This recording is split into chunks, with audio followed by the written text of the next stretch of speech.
So what are some of the ways that you can avoid the 10% penalty on withdrawing funds from a retirement account under the age of 59 and a half? So some of the most common ways.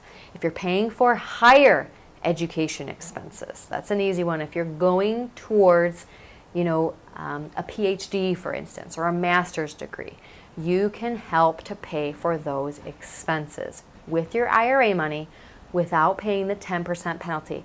You do not avoid income tax. You will still owe income taxes on what you withdraw. Whatever your income tax bracket is, you will still owe taxes on it.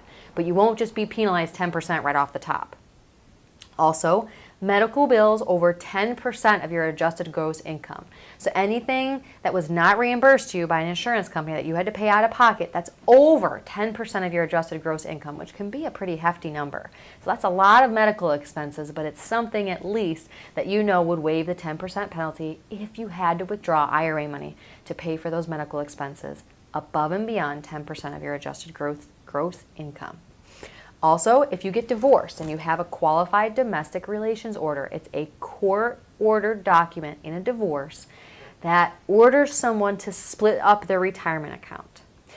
The person receiving the part of the account from, if you're in a divorce, let's say the husband and the wife. The husband has a retirement account, and the wife is owed half of that retirement account. The person receiving, in this case, is the wife. The wife could take money when she receives that chunk of the retirement account.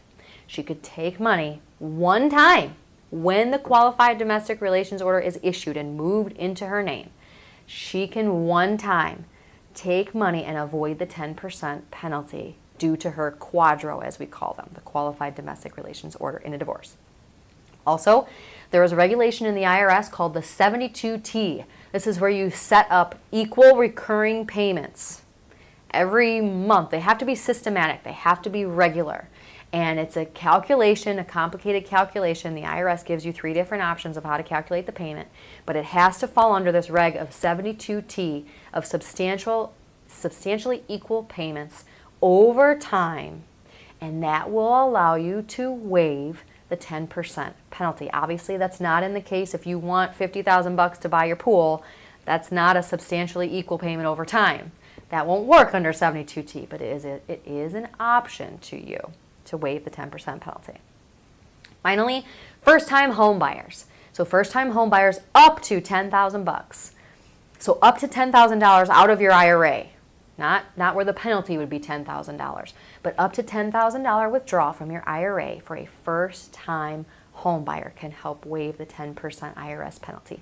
All of these needs to be run by your tax professional, your financial advisor. Make sure that you pick the option that's best for you and your circumstances.